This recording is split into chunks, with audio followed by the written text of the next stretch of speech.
Good morning everyone, and today's video is another update po regarding dito sa ating investment na SKP Mine, no? Ayan, so nag-withdraw tayo kahapon and of course hindi na natin na-check, pero today i-check natin kung ito ay nagiging successful na or andito na sa ating GCash. So by that, click natin ng SKP natin. And of course, punta tayo dito sa My. Then after sa My, okay, let's check yung balance natin, zero na. And of course, dito sa withdrawal fund or withdrawal record. Click natin yan. Then, as of today, meron na tayong $207.92. Okay, ito po yung total na withdraw natin. Okay, kung i-compute natin ito, 207 times 70. Titingnan natin kung magkano na nga ba yung nakuha natin dito sa ating SKP. Okay, all in all, we have 14,490 na. Okay?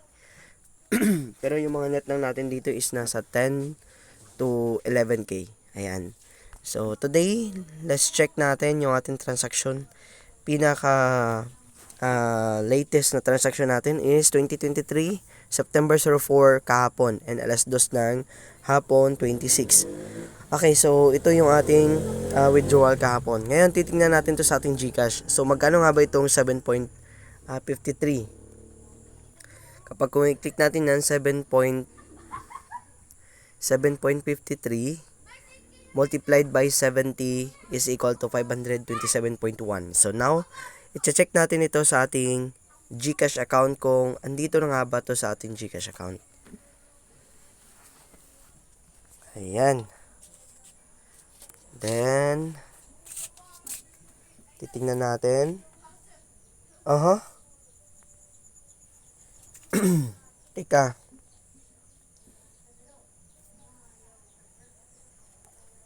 Tingnan natin kung anong bank yung na-bind natin dito. Baka mali dito yung bank na na-bind natin, guys.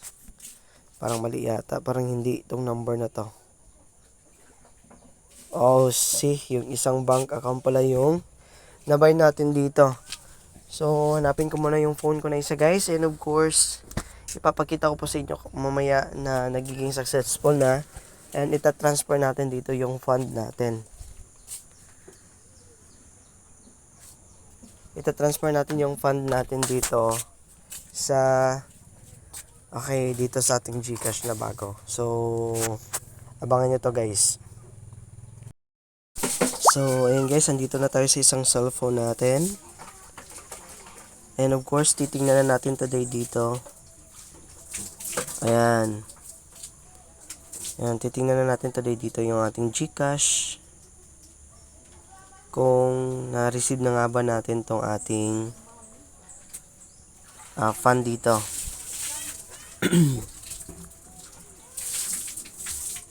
Okay, medyo mahina yung internet, guys. Kasi maraming messages yung isang cellphone natin. Kaka-open lang kasi natin to. Ayan. So, enter muna natin dito yung pin natin.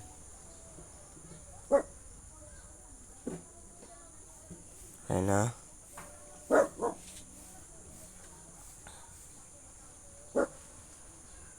Okay, as of today, meron na tayo ditong 900. Bakit 900? Okay, titingnan na natin dito yung transaction natin for 500 pesos. Ayan na siya, guys. So, ano ba yan? 527.1. Ayan, so ito yung transaction natin today. And of course, ilipat natin to sa isang GCash natin, guys. Okay.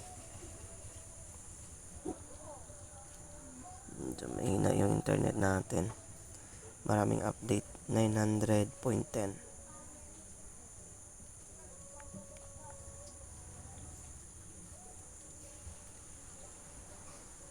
Confirm.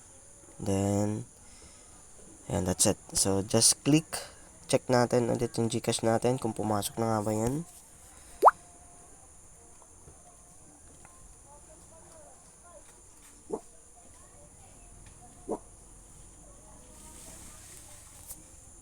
Ayan. Naglo-load pa.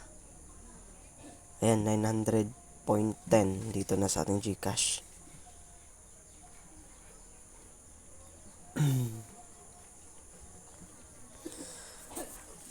Okay, so that will be our update guys regarding dito sa ating investment. Ayan, kung gusto nyo mag-join, okay, available na po yung ating USDT address dito guys, na kung saan pwede nyo na magamit yung mga Binance ninyo, yung Binance, at saka yung other pa, yung mga TRC20, pwede nyo na itong gamitin para sa pang-recharge and of course, para sa pang-withdraw.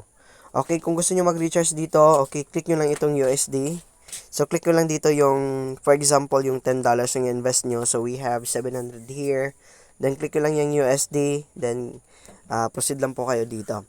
So, available na po yung ating PayMaya, of course. Ang ating PayMaya sa ating pag-recharge. Pero, yung mas pinaganda today is yung ating USD, no? Napakaganda.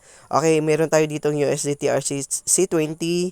Ayan, so meron tayo ditong 6 na pagpipilian. So meron tayong USD Omni, ERC20. Pwede din nito gamitin yung ating PayMaya gamit ang ating USD account. And of course, ang pinaka mabilis na gamitin dito is yung ating coins.ph at isa pa yung ating Binance.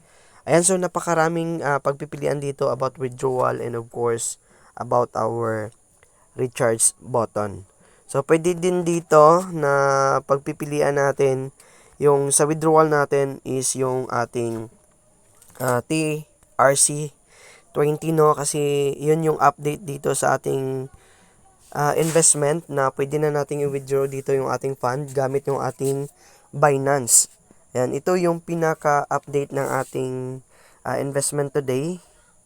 Okay, na kung makikita nyo dito sa withdrawal, then makikita nyo dito sa withdrawal by USD. So, i-click nyo lang yung USD na yan. Then, i-paste nyo lang po dito yung inyong, or i-bind nyo lang po dito yung inyong USDD address doon sa bank account ninyo mismo. For example, meron na kayong account dyan, and of course, bind nyo lang itong USDD address dito sa inyong My. Then, punta lamang po kayo dito sa bank card management. Then, dito makikita nyo, for example, ito, makikita nyo dito, lagyan nyo ng USDD address dyan, yung inyong bank account. Okay. So, ito yung ating update sa investment today. And of course, kung gusto nyo mag-join, andyan po yung ating link sa description box. Okay. Huwag lamang po kayong maghiya magtanong guys kapag kung may mga case po kayo dyan, especially dun sa mga recharge ninyo na hindi nyo ma-receive agad or else nagkakaroon pa ng ilang oras bago mo nyo matanggap. So, para mas mabilis, PM nyo lang po ako kung dito po kayo nag-sign sa link na ito para matulungan po namin kayo. Then, ibibigay ko sa inyo yung account ng ating CS para masettle yung mga problems natin in regards with sa recharging and of course sa withdrawal natin. So yan lang muna guys, and hopefully you enjoyed this video today and happy earnings everyone.